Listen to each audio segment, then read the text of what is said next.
Kelahiran Yesus. Pada waktu itu Kaisar Agustus mengeluarkan suatu perintah menyuruh mendaftarkan semua orang di seluruh dunia. Inilah pendaftaran yang pertama kali diadakan sewaktu Kirenius menjadi wali negeri di Syria. Maka pergilah semua orang mendaftarkan diri masing-masing di kotanya sendiri. Demikian juga Yusuf pergi dari kota Nazaret di Galilea ke Yudea, ke kota Daud yang bernama Betlehem, karena ia berasal dari keluarga dan keturunan Daud, supaya didaftarkan bersama-sama dengan Maria tunangannya yang sedang mengandung. Ketika mereka di situ, tibalah waktunya bagi Maria untuk bersalin, dan ia melahirkan seorang anak laki-laki, anaknya yang sulung, lalu dibungkusnya dengan lampin dan dibaringkannya di dalam palungan, karena tidak ada tempat bagi mereka di rumah penginapan. Gembala-gembala. Di daerah itu ada gembala-gembala yang tinggal di padang menjaga kawanan ternak mereka pada waktu malam. Tiba-tiba berdirilah seorang malaikat Tuhan di dekat mereka, dan kemuliaan Tuhan bersinar meliputi mereka, dan mereka sangat ketakutan. Lalu kata malaikat itu kepada mereka, "Jangan takut, sebab sesungguhnya aku memberitakan kepadamu kesukaan besar untuk seluruh bangsa. Hari ini, yaitu Kristus, Tuhan di kota Daud. Dan inilah tandanya bagimu, kamu akan menjumpai seorang bayi dibungkus dengan lampin dan terbaring di dalam palungan." Dan tiba-tiba tampaklah bersama-sama dengan malaikat itu sejumlah besar bala tentara sorga yang memuji Allah.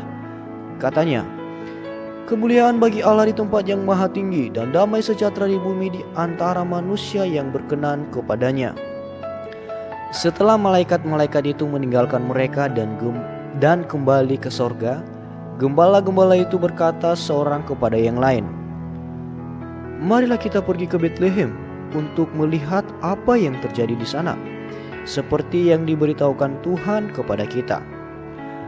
Lalu mereka cepat-cepat berangkat dan menjumpai Maria dan Yusuf dan bayi itu yang sedang berbaring di dalam palungan. Dan ketika mereka melihatnya, mereka memberitahukan apa yang telah dikatakan kepada mereka tentang anak itu. Dan semua orang yang mendengarnya heran tentang apa yang dikatakan gembala-gembala itu kepada mereka. Tetapi Maria menyimpan segala perkara itu di dalam hatinya dan merenungkannya. Maka kembalilah gembala-gembala itu sambil memuji dan memuliakan Allah, karena segala sesuatu yang mereka dengar dan mereka lihat, semuanya sesuai dengan apa yang telah dikatakan kepada mereka. Yesus disunat dan diserahkan kepada Tuhan. Simeon dan Hana. Dan ketika genap 8 hari dan ia harus disunatkan, ia diberi nama Yesus, yaitu nama yang disebut oleh malaikat sebelum ia dikandung ibunya.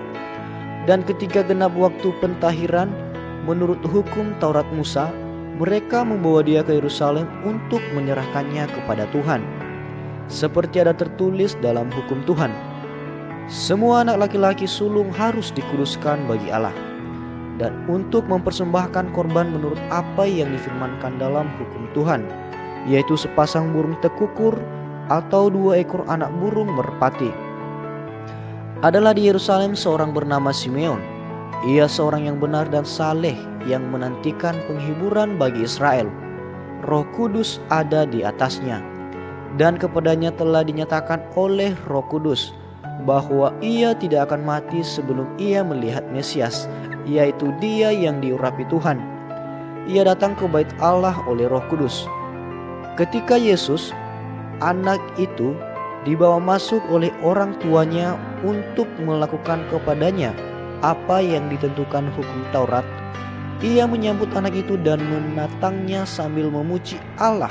Katanya, "Sekarang Tuhan, biarkanlah hamba-Mu ini pergi dalam damai sejahtera, sesuai dengan firman-Mu.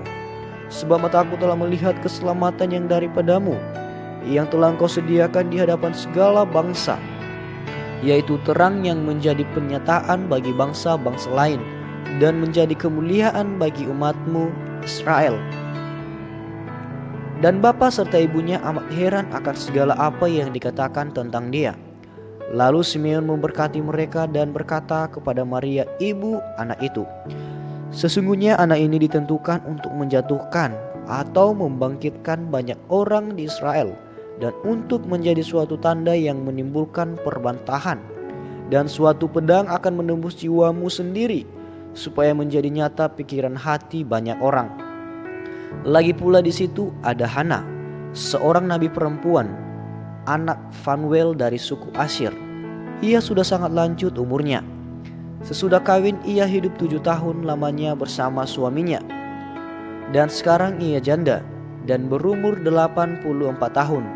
Ia tidak pernah meninggalkan bait Allah dan siang malam beribadah dengan berpuasa dan berdoa. Dan pada ketika itu juga datanglah ia ke situ dan mengucap syukur kepada Allah dan berbicara tentang anak itu kepada semua orang yang menantikan kelepasan untuk Yerusalem. Dan setelah selesai semua yang harus dilakukan menurut hukum Tuhan, kembalilah mereka ke kota kediamannya, yaitu kota Nazaret di Galilea. Anak itu bertambah besar dan menjadi kuat, penuh hikmat dan kasih karunia Allah ada padanya. Yesus pada umur 12 tahun dalam bait Allah. Tiap-tiap tahun orang tua Yesus pergi ke Yerusalem pada hari raya Paskah. Ketika Yesus telah berumur 12 tahun, pergilah mereka ke Yerusalem seperti yang lazim pada hari. Ketika mereka berjalan pulang, tinggallah Yesus di Yerusalem tanpa diketahui orang tuanya, karena mereka menyangka bahwa ia ada di antara orang-orang seperjalanan mereka.